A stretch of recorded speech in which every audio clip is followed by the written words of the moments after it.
So it was said that there's a Hebrew saying that says, "As a man thinks in his heart, so he'll be."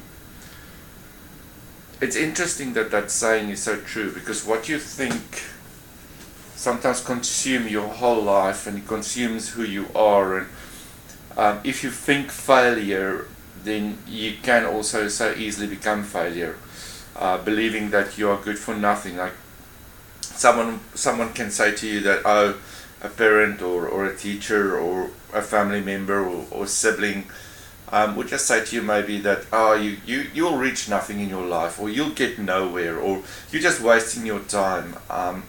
And you start to believe that in your heart, and that thoughts start to take it over. Or sometimes you are your own worst enemy by saying stuff to yourself. Maybe in studies saying to yourself that I can't do this. I'm not good enough. I will never achieve this. I will not complete this course, or I cannot do this, or this job is too bad, too hard for me. I can't do this job. As you think in your heart, so you'll be. So the challenge is that we need to think differently. This is where CBT comes in, or cognitive behavior therapy comes in, where we look at our thoughts, we look at our thought patterns, we look at the consequences. I think I can't do this, so then I just don't do it. So the consequence is that I'm robbing myself of a better future. I'm robbing myself of what I can become, or who I'm supposed to be, by the way that I'm thinking, or believing the lies that other people told me. So it's all about how you think and what you think, and I want to motivate you today to actually question why you think the way you think. I heard this story once. There was a guy, and he was driving his car. It was late at night, and he was driving in a remote farming area. And as he was driving, he got a flat tire.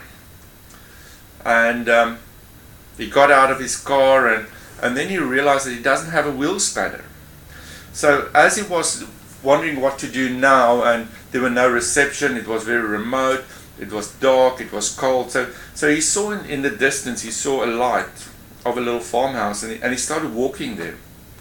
And as he was walking there, he said to himself, or think to himself, you know, it's late. Maybe the farmer, maybe the farmer's sleeping already, and I'll wake him up.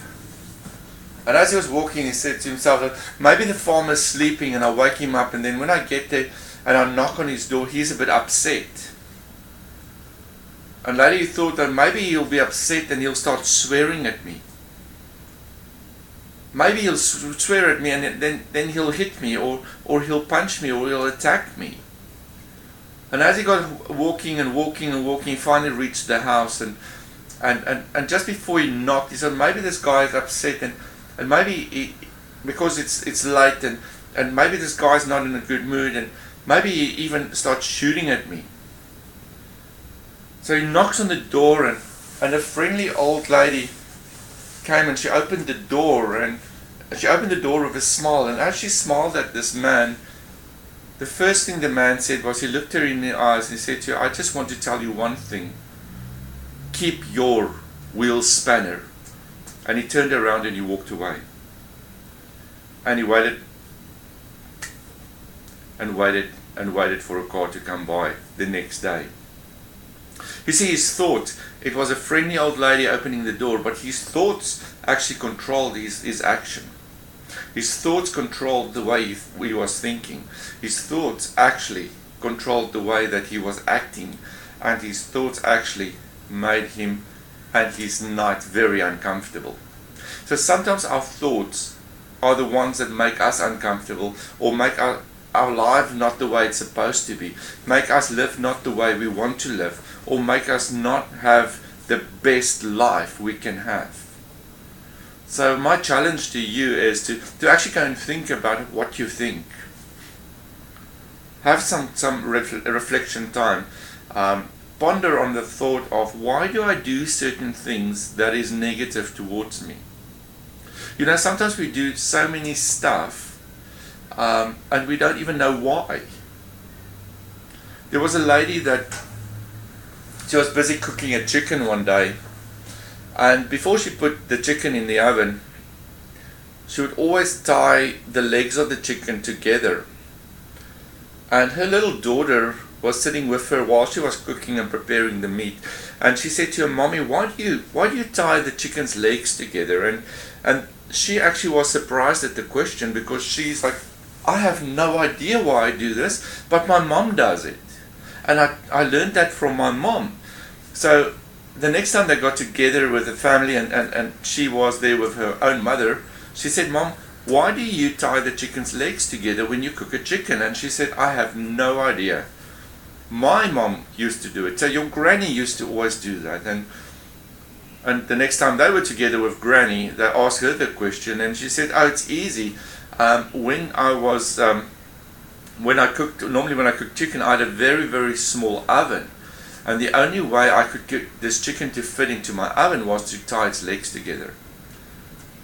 You see, all these years, this family was tying chicken's legs together because someone else did it, but they never questioned why.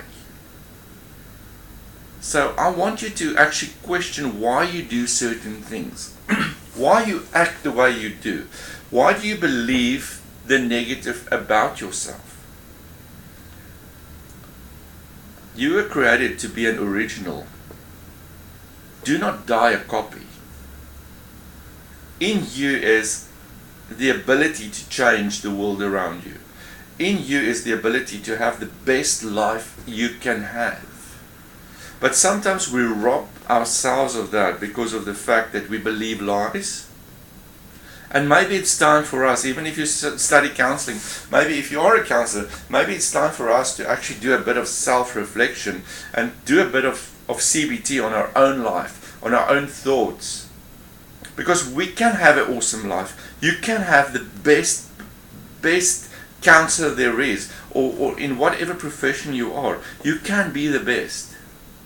But sometimes our thoughts are our biggest enemy. Our biggest enemy in some cases is just us.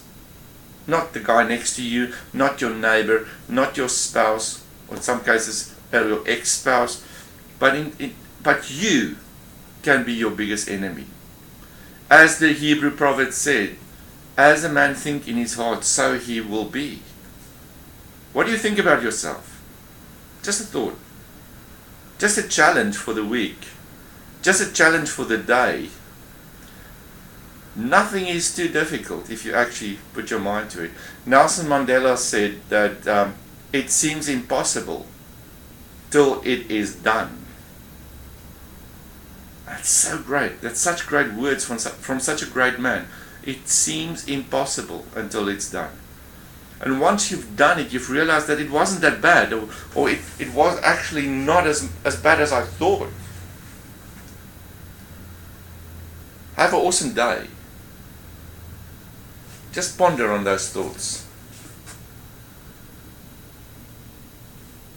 What are you thinking?